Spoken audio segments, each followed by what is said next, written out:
Hi, Juan here with Político, a Spotify original from Anchor.fm, or now known as Spotify for podcasters.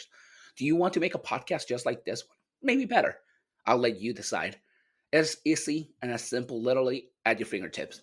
If you go into your app store, you can download Spotify for podcasters, or you can visit the web browser at podcasters.spotify.com to start a free account today. With Spotify for podcasters, you will be able to upload your podcast to all platforms, including Spotify, Google Podcasts, Apple Podcasts, Amazon Podcasts, and all the other platforms out there. You can also create video podcasts, which can be uploaded to YouTube or other streaming platforms. At the same time, you can create interactive phase for your fans. This is Q&As, polls, and even invite your fans through a link that would allow you to talk to them on a one-on-one podcast. With Spotify for podcasters, you can also earn money, including a podcast subscription and ads just like this one. All the best and totally free. There's literally not a catch. So since we found Spotify for podcasters, we have been working to make our podcast better every day, and I highly recommend it. If you want to start your podcast, definitely give it a try. Download Spotify for podcasters, the app, or go to www.spotify.com/podcasters to get started today. All right, so hello everybody, this is Juan, and today I am with Pricilla Harris and Chad Thompson again. He's back, and today we are going to be talking about cannabis and legalization. You guys want to introduce yourselves, the work you guys do, and talk a little bit more like on the broader spectrum? Yeah, how you doing? Thanks so much, Juan. I appreciate coming back, and had a great time last time talking with you. My name is Chad Thompson, as you mentioned, and I have been heavily involved in, let's call it legalization type activism for about the last 10 years. Started with the Sensible Marijuana Ordinance, a decrim ordinance, down to zero fine, zero jail time for misdemeanor marijuana offenses. Originally was on the ballot and passed in Toledo in 2015, spread throughout the state of Ohio, in every major city, about 40 cities, protecting over 3 million people every day. So I've been heavily involved in policy, writing policy, grassroots activism on the ground for about the last 10 years. So it's a pleasure to be here and talk to you about the exciting information and news that's coming out in Ohio right now. Hi, I'm Pricilla Harris, Executive Director of Sensible Movement Coalition. I got involved in activism work by Chad Thompson. He is the founder of the decrim movement, wrote beautiful language for the state of Ohio. And that's how I got involved. I'm excited about legalization, and like you said, we have over 40 cities that have, or roughly 40 cities that have passed the decrim ordinance. So that's very exciting, and now we're looking forward to legalization. All right, thank you so much for that, guys. I do have to ask, I know this was not in the questions that I sent you guys earlier unscripted, but in a scale of 1 to 10, how high are you guys right now? You know, it's funny, when I started to introduce myself, you said, this is Chad Thompson. I said, yeah, my name is Chad Thompson. and at that moment, I thought, boy, I am so For the record, I'm probably a 9.5. I need to catch up. I just got off work. I'm about a 5.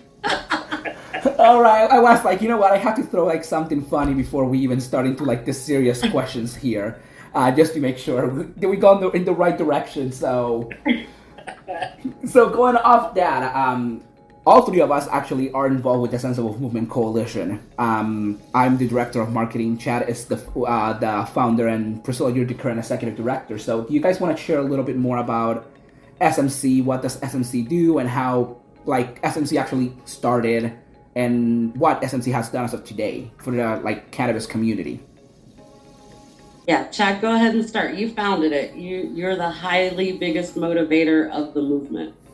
Well, originally, pre-SMC, as I mentioned, I got involved in a statewide initiative and realized that the real efficiency, the real power that as citizens we could wield here in Ohio was as grassroots activists. The real power was on the local level. It was manageable. It was doable. We could get the initiative and the ordinance to the ballot. We could get it passed. So that's really where I started to spend my time and focus. And it became quite a movement in Ohio because it was something that could actually get results and protect citizens in a real way. And it was something that could be done by citizens. So the Sensible Movement Coalition really formed out of that as a backdrop, as an organization to kind of corral the efforts of the activists in the state to get this, in as many cities as possible, just for the protection of the citizens and for the advancement of, the movement, the legalization movement, if you will, or the re-legalization movement, whatever you want to call it. And I met Pricilla very early, probably close to 10 years ago. And, I could tell right away that she was very motivated and very smart and intelligent and could get things done. And so, I befriended her, just because I'm a friendly guy, and she certainly proved to be quite the activist. And so when we were looking at who would be involved on the board of the Sensible Movement Coalition, she was certainly in the first round of names that got mentioned. And so that was, I think, in about 2018. So it's been close to 5 years now. And as mentioned, we've done a ton of work. And Pricilla, I'll let you go through and kind of give the accolades of the organization as the executive director. So we went through city by city, and it started with Chad in Toledo. That was my biggest motivation. I went to one of their meetings, and I was like, this can really be done. And he's like, yeah, for Cleveland. And so I joined a team with a group of people that was working down there. Chad had wrote the language for us, and we got boots on the ground and started collecting signatures. It took many years. They did a voter purge on us, so that kicked back a lot of our signatures too. So we kept having to fight, and in multiple cities. I know, Chad, we've had court cases. It's been battles at times, but we've never gave up on the people and ending the racial disparities, just people being targeted. Like we did, do you remember the analytics of what dropped down, Chad, right offhand? It was a report that came out a while back. And Ohio had lowered in certain counties that we had decrims in. Yeah, I don't remember the specifics. I apologize. Yeah, so we do pull that up, Jamie. Pull that up for us. Nice. I wish I had that. So to actually, you mentioned the decrim movement right now. Do you know exactly? I think last time I checked and I did the website for SMC actually was 39 or something cities. How many cities are as of right now decrim, an exact amount of cities? There is 39 decriminalized at the current moment. Actually, Chad, is that correct? I believe it's 39, and then we have a couple that'll be on November's ballot. Yeah. Yep. That's in Ohio. In terms of the sensible decrim, which is really like a no fine, no time, which is really more of a depenalization. I think it's 39. I think that's exactly what it is, with a couple more on the ballot this year, which we should top 40. And to ask actually on that question on top, we'll be mentioning decrim a little here. For listeners that don't know what decriminalization different from legalization is, can you, one of you guys, explain the decrim compared to like legalization? What's the difference are? So when you talk about legalization today, what you're really talking about regulation. That's really what marijuana is not legalized similar to lettuce, right? Like you can't just go to the store and buy marijuana. It's highly regulated, and so you have basically specific stores where you go buy it. It's taxed over and above. There's an excise tax. Whereas when you talk about depenalization or decriminalization, it's not legal, but they lower the penalty to basically it's saying, hey, this is not a serious crime. This is it's still illegal. It's kind of like jaywalking. It's still illegal, but it's not as big of a deal. We're going to give you a lower fine. And then what we did with the Sensible Marijuana Ordinance is we went even further, and we went not with a low fine, but no fine. So that's really more depenalization. It was still illegal. There was no regulatory market. You can't go buy it. But, the average person walking down the street with it in their pocket is not going to suffer any social ills or harms or financial issues. So that's really the big difference. And we had also seen in states that had even a minimal of like a $25 fine, it was still putting collateral consequences on people. People not paying them. Yeah, even if it's a small fine, the cops still police it as if it's illegal. When you take away the fine, it for some reason it becomes less policeable. They lose interest in a sense. When the fine goes away, the jail time goes away, the court costs go away, it becomes less of an issue. Like many cops overlook jaywalking. You commonly will walk across the street in an unmarked crosswalk, or across the street and not even think about it, and even do it in front of the cop and not think about it. But technically, that's illegal. But it's just overlooked because everybody knows it's not that big of a deal. And that was really the whole push to the no fine, no time ordinance, was to really just kind of force on the police and the leaders of the city that the citizens see this as no big deal, and you're going to come with us. That makes a lot of sense when explaining and using the jaywalking. I think then for like the average person doesn't know more about like the cannabis industry and those terms, they will probably know. But also I will add the link to the Sensible Movement Coalition page to the description of this podcast, so people can also like go in depth of the whole decriminalization description and all that, to make sure that everybody gets that.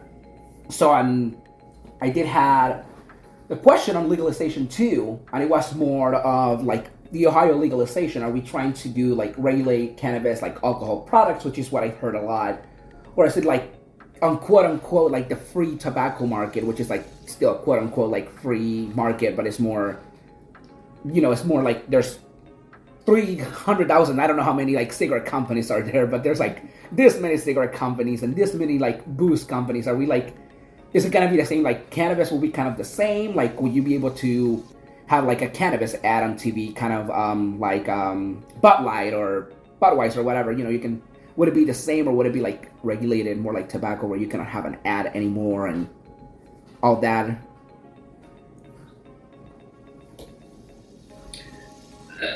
Priscilla, I'm not sure how familiar you are with the proposed Ohio law. Did you want to speak on that, or do you want me to? Go ahead, and I'll just, if I need to cover anything, I'll jump in there with you. So, I gotta tell you, Juan, I really had not looked at the language of the Regulate Marijuana Like Alcohol initiative until 2 days ago, maybe, right? Even when I knew they were going to be on the ballot, I just, for some reason, I didn't, and maybe it's because it's 41 pages long. That's probably, Probably, to be honest, that's probably what it was. When I went to their website, I saw the 41 pages too, and I was like, yeah, they did have a summary that I read, and I was like, do I want to read the summary too, which is like, also I think it's like 5 or 6 pages. So I was like, yeah, I'll maybe listen to it. I'll put it on my computer and have it like the AI voice read it to me. Yeah. So but when you invited me on the podcast to talk about it, which I had already known I had to take a look at this, or I was hoping maybe somebody else already had and, could give me a synopsis of it. And I put a post on Facebook and nobody really knew anything about it. So I knew that I was going to have to take a look at it. And then oddly enough, a day or two later, you asked me about this.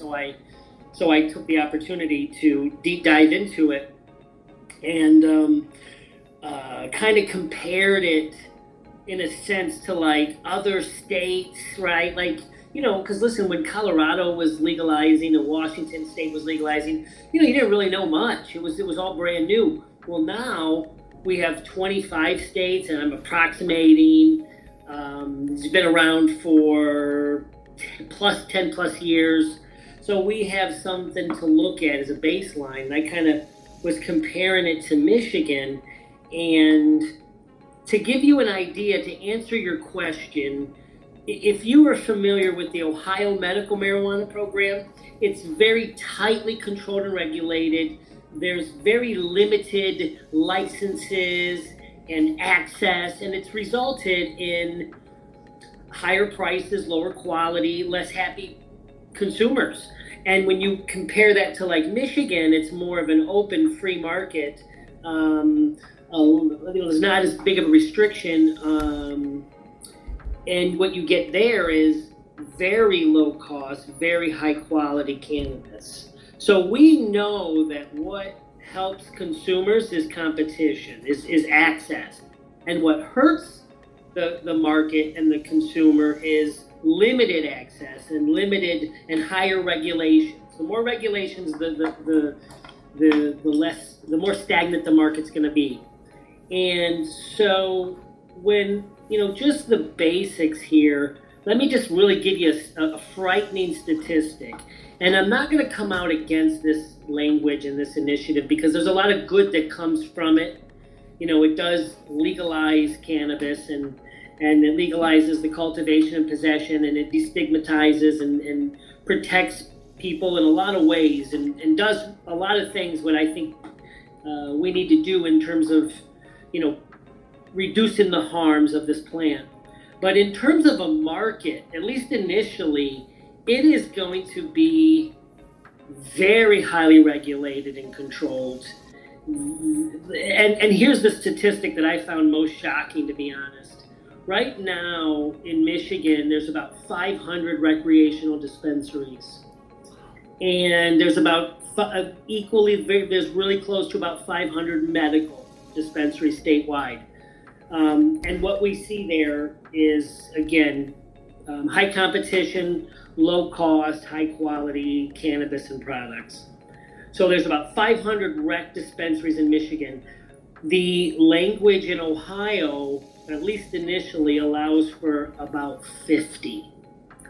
We have 88 counties, so that's less than one per county.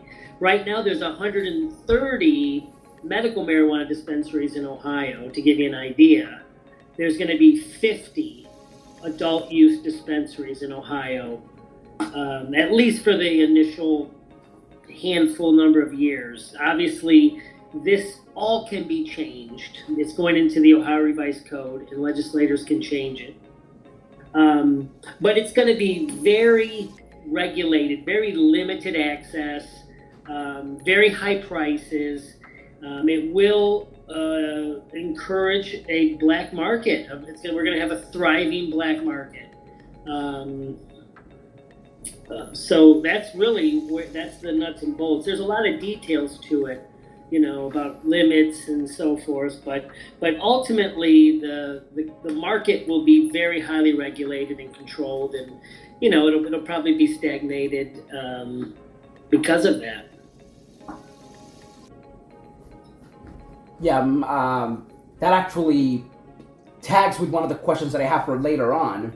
but I will leave. I'll ask the question in a different way so it doesn't tag on the same thing. But to both of you guys, why do you guys think legalization is so like important for the not just the Ohio community, but for the United States community? Like, not just we know the statistics regularly will say that like police officers spend a lot of time like battling the kind of like awful and slow war on drugs than they have been doing for years, since Nixon, then where cannabis has become like such a horrifying like thing to even have, and the cops have been fighting it so much. What do you think legalization, how would that help the communities that are being targeted for like cannabis? And to say it in the best words, like how would it help the potheads that are like smoking daily and getting arrested, spending like or like your local marijuana dealer that's like spending 25 years? In my personal opinion, decrim.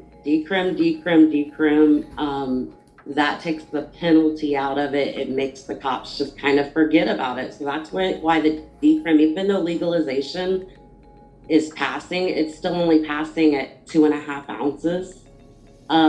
So you got to keep in mind, in Cleveland, you're going to be able to possess under 200 grams, but in some cities, you're still only going to be able to possess under them 2.5 ounces. So we really need to still push a statewide decrim to play, even it out for everybody in the state of Ohio. It's not fair that you might cross this border and be punished when you cross this border, you're not being punished.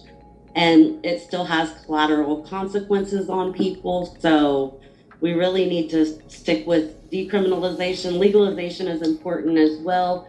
And legalization is happening state by state, which is basically what our decrims have done city by city. So I feel like it's showing our nation that, hey, legalization is going to happen at a federal level at some point. Yeah, and I agree. For me, it's very basic. It comes down to personal freedoms. And I don't want to come across like a personal freedoms guy. I'm coming from a perspective that I was an ADD kid, struggled in school, and cannabis for me at the time, it was called pot or weed, and it was a drug. But for some reason, it was a very positive. It had a positive effect on me and in my life. It had a very positive throughout my entire life. But starting back when I was 14 years old, made me a better student, made me throughout my life a better person, a better father, in many, many ways. And we know the truth now. We know the truth. We know what happened. We know that this was always a medicine and always an herb, and that it was wrongfully made into a drug by propaganda. I don't know how many of us don't know anymore, but our government can control what we think and can completely just change everything through misinformation. And that's what happened. And it was taken out of the medical books, and it was specifically forbidden to be taught, and it was demonized as a drug. And so we know that now. We know what happened, and we know the truth. And now we're back, and we have medical cannabis in 35 states, and adult use cannabis in half the states, and we let kids use cannabis now for medical reasons. And so it comes down to, are we going to put our money where our mouth is? I thought this was the land of the free, home of the brave, and all that.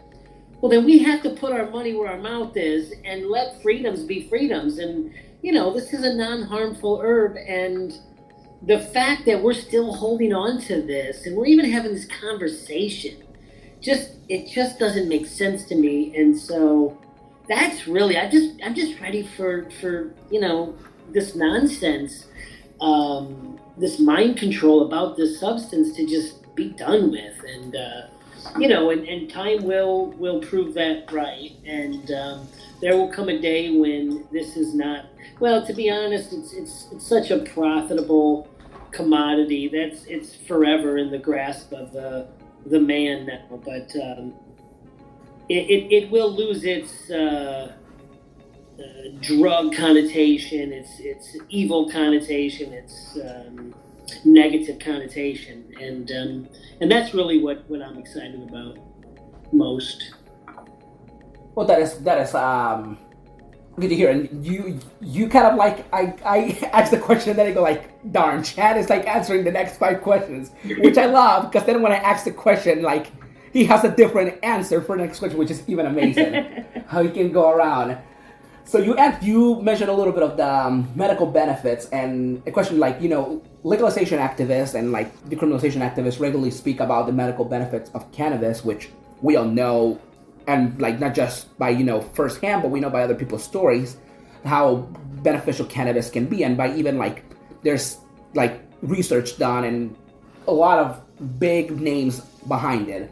So, but we have also seen how the medical industry, and referring specifically to pharmacies and, all this capitalist industries, have taken over and making more of a capital for them and less of like slowly less for the people and a medicine. What do you guys think, how can we keep legalization to not be exactly like the medical program? How can we make like legalization be more free and more for the people than for the big companies? Like, we don't want Walgreens telling us, this is how much you can buy, or CVS, So how can we keep it different than what it is right now in the medical industry, like, but make it more free and accessible for everybody? And how can we change that, like, with legalization and kind of like that? $1 billion question.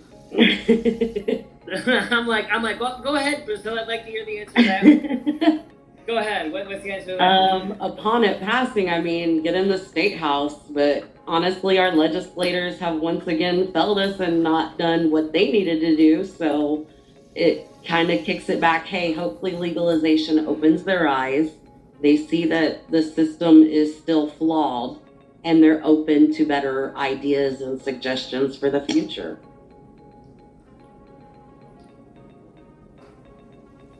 How about you, Chad? Listen, I'm calling bullshit on all that. It's too late. I'm just gonna be honest with you, man. I'm not happy about it, but it's too late, man. It's the way, listen, we got to start being honest with ourselves. We live in a world where the legislators, they don't rule for us. They rule over us, and it's not about what's right for us. We wouldn't be having this conversation if that was the case. We'd have to just completely start over, to be honest, and that's not happening. So, I don't really know, man. I don't have a good answer. I wish I did, but. Well, with it being an initiated statute, after it's in place, they can go and amend changes to it to open it up to more dispensaries being allowed, that they see that hey, we messed up on the access levels.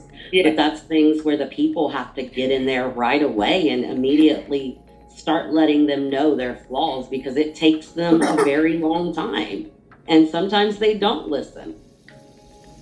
Yeah, that's definitely true. You'll be able to make changes, and they will. The point I was making is they will make changes, but it won't be for the benefit of us. It'll always be for the benefit of them, and that's fine. It's not like that's new. It's not like that's not the case already with everything. But to your point, when I said there's approximately 50 dispensaries, that's initially. I think there was initially 58 medical dispensaries. Now there's 130. So clearly there will be changes. But to my point, I don't think it's going to have anything to do with the benefit or the will of the people. It's nothing does. But maybe I'm just being cynical. I don't know. We got to. With SMC, actually, we got to smoke in front of the State House, so that was that probably make a big impact on the legalization part, and maybe they'll listen to us if we try to smoke again in front of them to get better changes to it. We'll see next 420 where we go with that. So, next question for you guys is, and you probably answered this one throughout, but we'll hear. So, SMC has been working on local decriminalizations, meaning the no fines, no time, lower charges to no charges in some cities.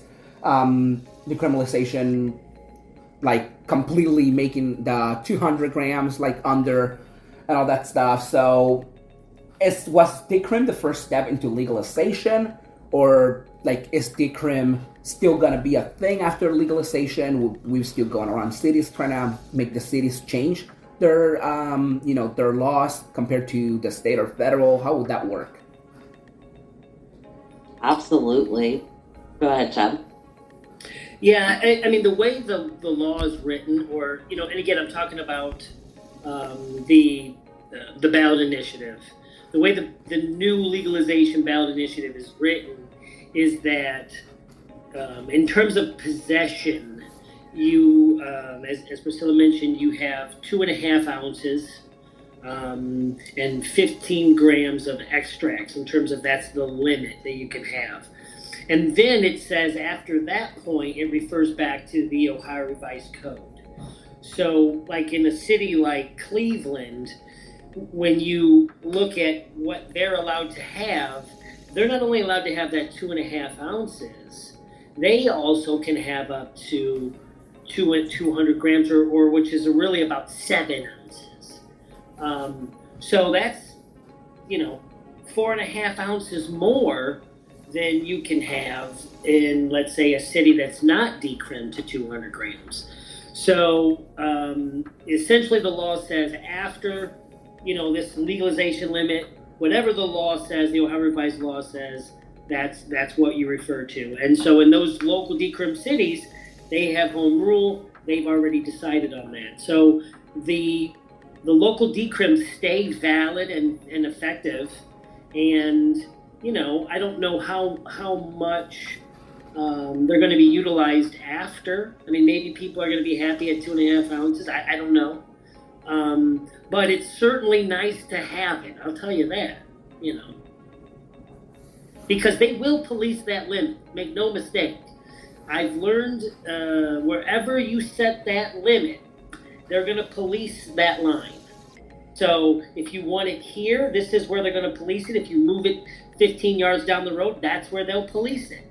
So, it's something that's still valid and very effective. And we've got 3 million people protected. We're going to keep fighting to get them to keep pushing for decriminalizations in cities across that haven't, in towns. So hopefully we see that number rise, so that way they will realize, like, hey, we're just going to stop prosecuting for this. Hell yeah, definitely. With that, to add to, on April 20th this year, actually 2023, we had the largest smokeout out in literally in Ohio history, in front of the steps of the State House here in Columbus, Ohio. Question for you: do you think that pushed the elected officials and the people to also see the decrim and the legalization movement differently? Like, they saw more action this year, because legalization has been we have talked about it for so long, but it has never been pushed onto this year, where we had the largest event with people out there smoking. There was free cannabis given to everybody smoke and sit there. I think, how do you think that affected, specifically how that affected the vision and the views of the elected officials and the people that were not there but are still pro cannabis? How do you think that affected how they think about this? Well, let's clarify. It was cannabis, sativa A, CBD, and hemp, because that is statewide legal. I think it did make a very strong statement, because at the current moment of our event, the state has it to where you're not allowed to smoke cannabis, but you can smoke hemp by law.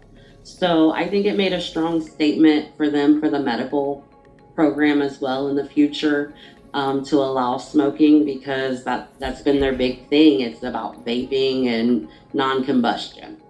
So I think it made a huge statement to our state. It was a very exciting event. I was honored to be a part of it.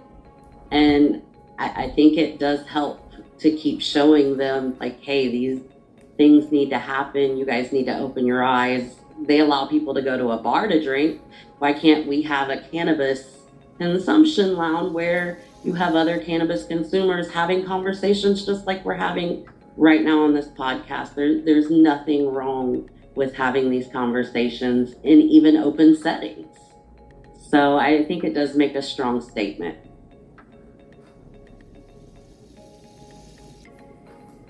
How about you, Chad? I don't know if you heard the question. I was asking Pricilla about the 420 event.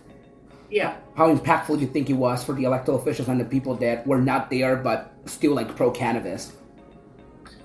You know, I really typically I like to answer honestly, Juan. I do. So I'm not gonna lie to you. I want to. Believe me. I want to make it easy. Yeah, man, we really hit them in the pants with that one. I'll be honest with you, I think it was another Tuesday, and they didn't even notice. You know, again, the legislators, I don't think they care. I don't think they really care that much. Now, there might have been one or two that have, you know, a specific interest that might have, you know, been interested or curious. But in reality, I don't think, you know, I think legislators respectfully, listen, I'm not angry at you. I get it. It's the situation. If you're listening, no disrespect, but it's for very few of them is it about like real, like gonna help the people and all that. It's not really what it's about, and ultimately, and I know that, and so I do think though that the 40 cities and you know the state capital of Columbus, and then the next 5 size cities in terms of population, Columbus, Cleveland, Toledo, Dayton, all doing the no fine, no time. I mean, I think that's made the most impact. And, you know, in terms of real, you know, that's in terms of, you know, what the constituents want. I mean, it's these cannabis and ordinances are winning big all across the state, from the largest city literally to the smallest village literally, and I think that it's all impactful. Yeah, that's really, I think, shown them that Ohio's ready for it. That is, it's good to hear both like the for and the opposing team. That's why I put you both here, because I like to hear all the views always. So, as we know, November we'll have like cannabis legalization will be on the ballot. We've been talking about that through the podcast. How do you think we can get the people that regularly like would never vote? We have to be very honest about that. I know people that didn't vote for 30, 40 years, and then, you know, in 2020 during the presidential election came out and vote. How can we get people to go to this election now and vote for an issue like this? People that still pro-cannabis but refuse to vote, how can we get those people out? What do you think will be the best option to do? I feel like in previous years, even like through the decrim movement, they'll come out if they see cannabis on there. I feel like they're either the voters or they're not. But we've also had statistics showing that we're polling at like, 70% the last for the Canton. Chad, do you remember? No, I'm not sure what you're talking about. What polling? The decrim for Kent. I said Canton. Kent. Oh. That was a really high poll. That was one of our latest.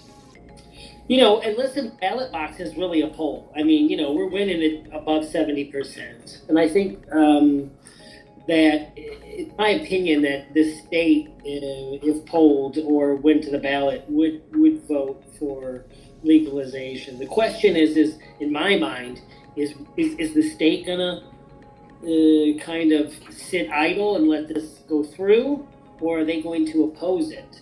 Who's going to oppose it? How hard? What's the message going to be?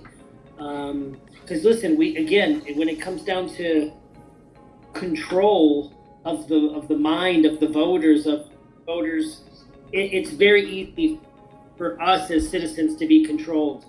they lie to us, they propagandize us, and they tell us and they scare us. And it's a question of who's got the most money, the most clear message. And so it's very early. I haven't seen any advertising for this yet. So it's going to be, to me, that's what it's going to come down to. Are they going to, use scare tactics to try and get this killed, or not? How heavy? I mean, somebody's going to be opposed to it. How heavy is that opposition? That's going to determine if this passes. It has actually, I looked at the opposition website. If you go to Ballotpedia, it shows you who the opposing people are. The only elected official currently opposed is Governor Mike DeWine. But we all know that guy is going to oppose because it's him. Not to say too much about him in the podcast. Maybe I'll get him one day to come to the podcast. Who knows? So let me not trash on him right now. And there is a group of people, but the people that are opposing is some religious organizations and some like law enforcement, referring to police officers primarily and sheriff departments, are the ones opposing. So they do have a little website with some marketing, which is like choose jobs, not cannabis kind of like thing. And it has like some stock photo, a guy with a helmet working in a factory. They're like weird, but I don't know. They kind of like, we have the opposition already, but I don't think they're going to get there eventually. Speaking to that, one thing that this language does, like I think most initiatives and marijuana models, is it leaves the strength in jobs and employers. So it's a very heavy pro-employer language. You can still be fired. You can still, they can still discriminate, and they can say you can't smoke here. I mean, they still have the ability to, not hire somebody if they want, that for any reason. So I mean, it's funny that they would use that as a message. Yeah, they know what they're doing, I guess. So let me ask you now, before asking you the $1 billion question, since I asked you already the 1 million one. How high are you guys right now? I asked the question about 30 minutes ago, but I have to ask it again because I seen you both hitting a little bit while on this podcast. Yeah, have to. We're talking about legalization. We're gonna smoke a little bit. Absolutely. Juan, where's yours? I don't know. I have the suit. I don't have it on right now, but I have the suit. The suit makes me high sometimes. So I know this is not a question that has a real answer, but on your opinion, personal opinion here, why the hell has it taken so long to even come in the ballots for legalization? Why has it taken this long? That 2023 is the year, but it's been so long since people have been wanting to legalize it. What do you guys think? Big pharma money kept it away. Yeah, I mean, ultimately that's it. That's how we got into all this. Is old thought die hard. We celebrate the alcohol industry, the most dangerous drug, literally, on the planet, and the most destructive drug. We celebrate that, and cannabis they demonize. I mean, that gives you an insight into the world we live in. It's big forces, man, big forces. All right, and we're coming close to the end of my questions. But what do you guys think on the drug abuse resistant education, or DARE program created, by the government, the Lion, and all that other stuff? What are your personal thoughts on that? I mean, that is propaganda. That's mind control.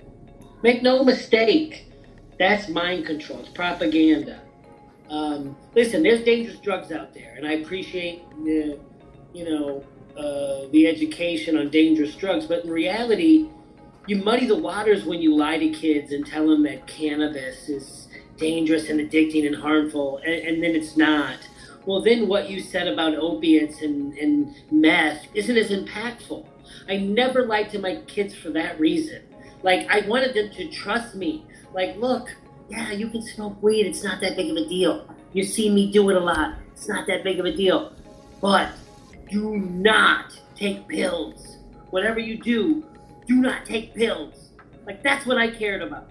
Like, and because of that, they trusted the message.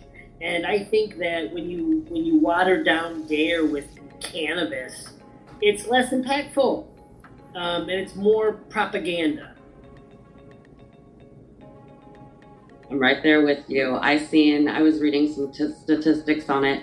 I think they're actually active anymore like they used to be. The program actually completely got defunded, so they have died. They're now just asking for donations pretty much. So they get donations, that's how they survive, but they're like, the government doesn't give them funds anymore. Yeah, I've seen that the school health teachers had better statistics than the DARE program did. So that says a lot. I would really say leave it up to the parents to have them open conversations. I've been very open with my children, with them growing up, letting them know it's a medicine and you will be around people who are using it, such as myself. And so having them open conversations, they're not afraid. And they know that other drugs are bad. And it's good to hear that everybody here does not like the DARE program.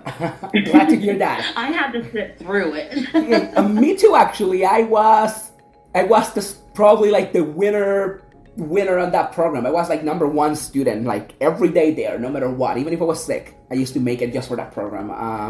I still have my certificate and my little like DARE lion someplace in the house. So, finishing with that, anything you guys would like to add on the cannabis topic, on what we talked today? Anything extra that you guys want to put out on the table, or for a little more conversation? How about, and Pricilla, unless you have another idea, how about we talk about the language specific? There's been some misunderstanding. I've heard people say, oh, it's like the medical, they're not going to allow combustion. Let's how about, if you've heard anything like that, let's talk about the language, the home grow. Can you grow inside? Can you grow outside? Why don't we, I know we don't have a lot of time, but is there any discussion on this language specifically, the details, Pricilla, that you can think of that are important to mention? Juan? Yeah, I mean, Pricilla, let's talk about this law specifically. What are your thoughts? What stands out? Any questions? What do you think? I do like the fact that it is an initiated statute and not a full constitutional amendment. So that way we do have the opportunity to amend. So I do think that is a bonus to the legalization. Constitutional amendment, I might have not been so I'm pro legalization, but this language might not have been what I was looking for as far as a constitutional amendment. Yeah, if 50 dispensaries were locked into the Constitution, I would be much more concerned by far.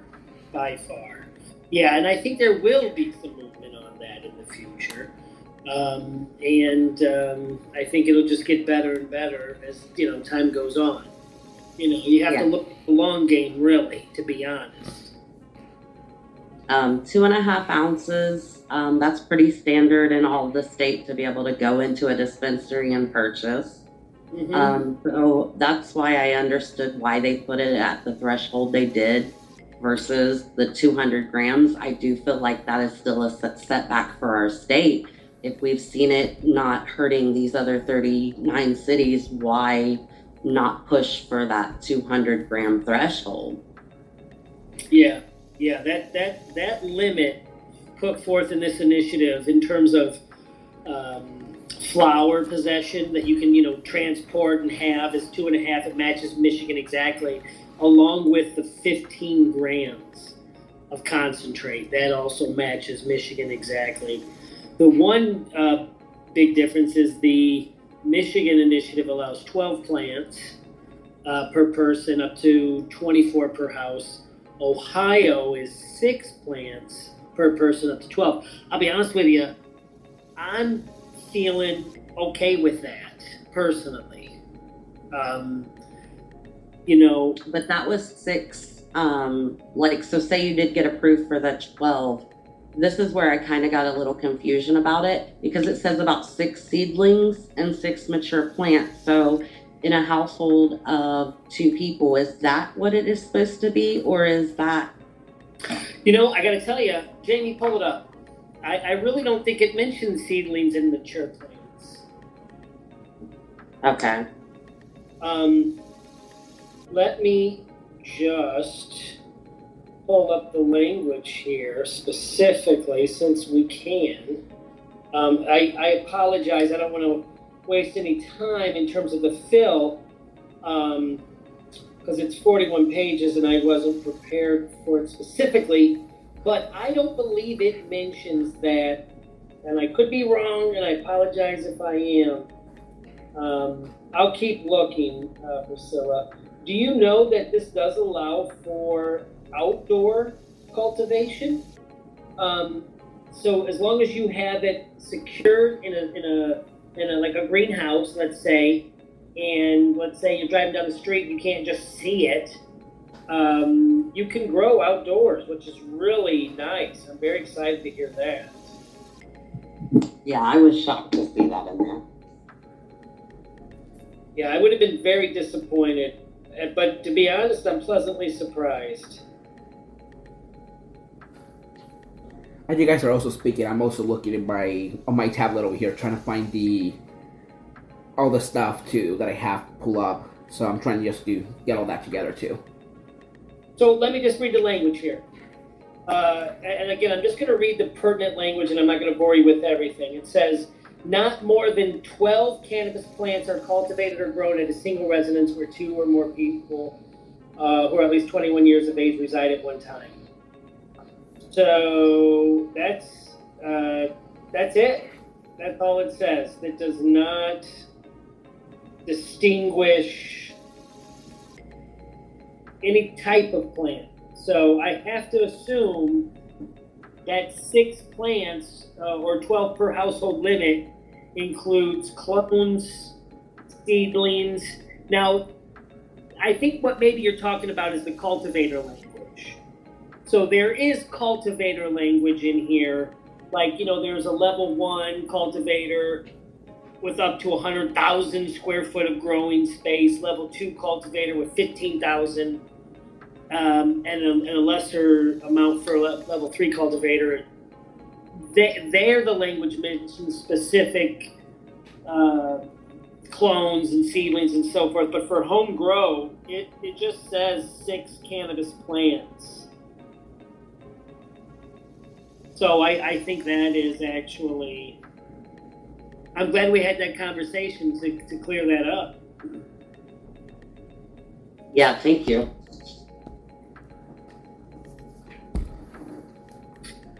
Yeah,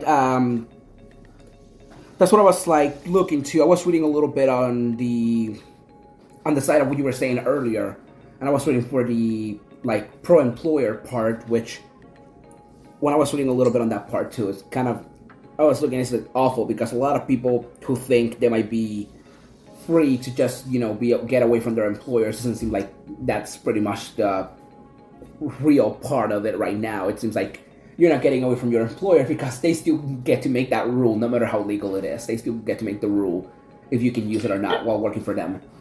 Yeah, and that's true of any issue or substance. I mean, as an employer, I could say, I don't want to hire anybody that eats Oreos. And literally that's legal. And if you said, well, I like Oreos. And I could say, well, you know what? Get out right now. That's legal to do. You Oreo eating son of a bitch. Yeah, and that's one part where things like that come up, which that's what the one part that when I was reading, I wasn't much of a fan, and then you mentioned it, and I was like, okay, he's actually I didn't read this part earlier, but now I'm have it here pull up, and it's oh my gosh, this is so realistic, and wow, the employer decides whatever the hell they want to do. It doesn't sound fun at all. Yeah, and that's just the way it is in Ohio for now, on every issue, and it's always it's just the way it is. It's a strong lobby in the state. But yeah, this, I got to tell you, I'm excited to vote for this. I will be voting for this. This is regulation. You know what I mean? This is what it is. But it will legalize the plant. You know what I mean? You can no longer be discriminated against in terms of, like, right now, if I had the need for a transplant and I told them I'm a heavy cannabis smoker, they could literally just not allow me to have that transplant. That will no longer be allowed. I cannot be discriminated against for housing, for medical issues, and police. So, I think this is far from a great, open market that's going to thrive and, be great for consumers. But I think that, it's possible to get to that. And I'm excited to vote for it, really.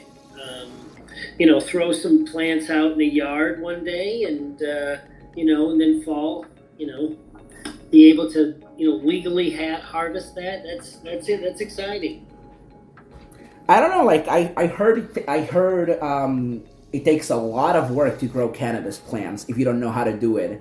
Because I have a friend who has about 6, and well, she has them outdoors in Ohio. I'm not gonna say too much about it, but and they are. They have grown them very well. I saw photos and it's like, holy shit. But I don't think like that I will ever be. I kill plants. Let's be very honest. I'm a plant killer. I can have the most simplest plant to take care of, and I will kill it because that's me. But because I'm awful at taking care of them, I guess. But like I don't know. Like I see people like growing their cannabis, and it's like, wow, they really know. Like they really know what they're doing. It's amazing. Yeah, a lot of people grow cannabis for the weed, and then there's actually a lot of people that, in addition to the weed, they enjoy the relaxation, the cultivation of cultivation. It's therapeutic to a lot of people. Yeah. I know a gentleman, a good friend of mine I know very well. I've known him about 10 years, and he just enjoys, he smokes a lot, but he just enjoys growing. I think it's amazing, and I'm glad he has that outlet. Right. And he'll be able to do that legally. That's exciting. Yeah, and I live next to Michigan, one of the most open free markets in the entire United States. Some of the lowest price, good quality marijuana. I'm normally 20 minutes from a dispensary every single day, so I'm not that worried about it. I'm excited that we're going to start the journey of decriminalizing and re-legalizing this plant to some degree, as regulated as it is. I'm still excited for it. This plan is not bad enough, and like Pricilla said, it's not fixed into the Constitution. It can be amended, and it will be guaranteed. It does offer, before I get, a 10% excise tax in addition to the state sales tax. It's a 10% excise tax. And again, I got to tell you, that's very reasonable. That matches Michigan's. Very reasonable. My beautiful girlfriend just recently drove across the country and visited probably 5 states that have legalization. And some of them have ridiculous taxes. And, I think it was Illinois was up to 34 or 36% tax through the excise tax and the state tax and the county tax and the municipality tax. They were literally 34 to 36% sales tax. And it was super expensive. New Mexico. So, I think 10%, I don't like the idea of an additional tax, but at the same time, I'd be willing to pay it to get legalization, and I think it could be worse. So I'll take it. Yeah, I mean, I think that's what I was thinking also. Like, if it means that it will be legalized and pay that 10% more, but you can legally have it in your hands, I think it's worth it. I mean, I think it's a small sacrifice that I see worth. I guess I see worth it compared to 20 and 25 years in jail over 10% on tax. Like, I will pay the 10% taxation with no problem. Yeah, no, same. I agree. And again, it literally could be worse. The one complaint I have is limited. It's clearly a limited market, but I'm hoping that will be remedied in time. And, in 10, 15, 20 years, I'm sure it's going to be a much different landscape, and it all starts right here. And I think Ohio, again, it's going to be interesting to see what kind of propaganda comes out against it. But I think when it all, I'm going to make a prediction here. I'm going to predict that this does pass in the state. That's I'm calling it right now. We can come back and you can replay. I second that. We will come back on this on like early January to give you guys like the holidays off. We'll come back on this early January and see what if Chad's predictions were good. I'm gonna third that. I think your prediction will be good, and I'm hoping that it's good. For the sake of Ohio and everybody. Let's see what percentage. Let's put a little deal of what percentage do you guys think it'll pass out? You're making it interesting. Put a little spin.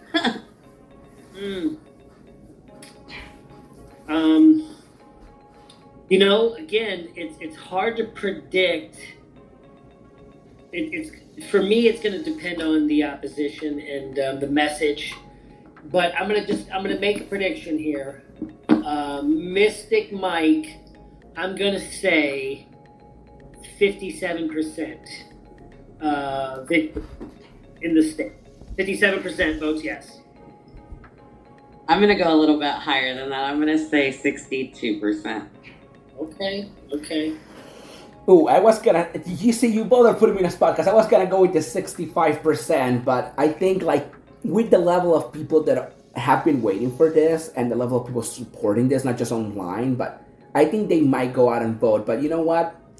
I don't want to be that optimistic, so I might say in the mid like 50s to 60s. I want to say like 59 to 60ish. And honestly, I also feel just as comfortable saying 65% because I do think people are just, ready, right? I think that it wouldn't shock me one bit if this got above 65% approval. It really wouldn't shock me one bit. Yeah, I think the people of Ohio have been asking for it too long already. So I personally think that like we have asked. Now we're not gonna take the opportunity that they're giving us, and that has been given to us by the people. Actually, not even the elected officials, but the people that have like started this, that opportunity. We're not just gonna take it and like throw it right in the dumpster. No, like if we've been trying for so long, I think it's now time for the people to put that effort and the use out in the streets to just go and fill a little bubble in the ballot. I mean, you don't have to know everything else on the ballot.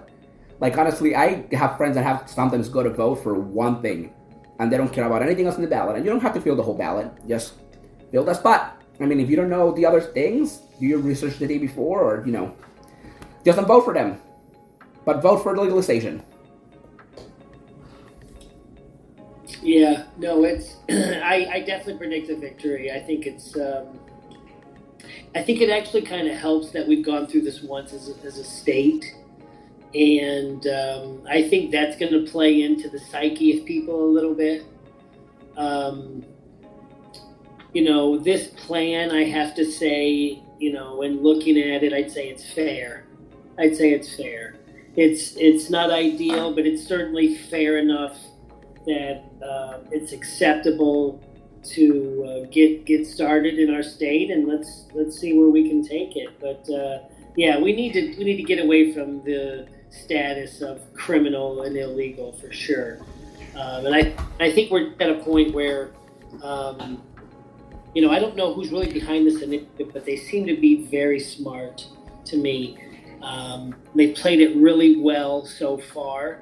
So I'm excited to see what happens. Just kind of as a political junkie, to see how this plays out. I'm almost just as excited about that as the actual new law, to be honest. You just said political junkie, and when I started this podcast, actually before I started, the idea for the name was political junkie, because really? I'm a huge fan of this podcast called Crime Junkie with Ashley Flowers, which is like true crime, the most stereotypical kind of podcast out there.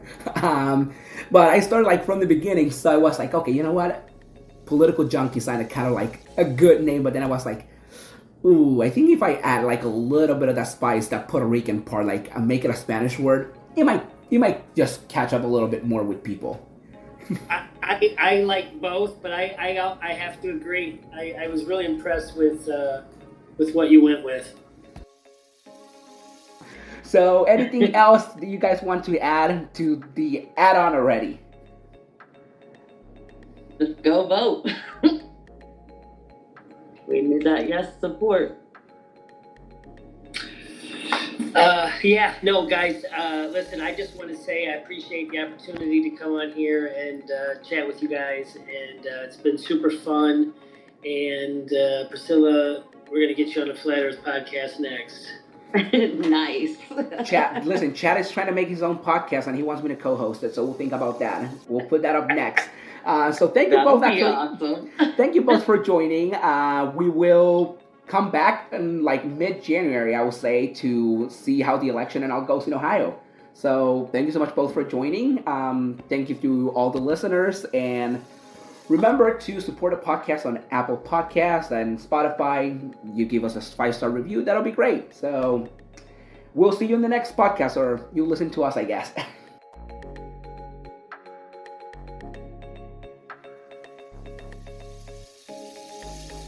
Thank you so much to Chad Thompson and Pricilla Harris for taking their time to speak with us on this episode. Político with Juan, Collado, Díaz is a Spotify original from Anchor.fm and completely unscripted. Thank you so much for listening.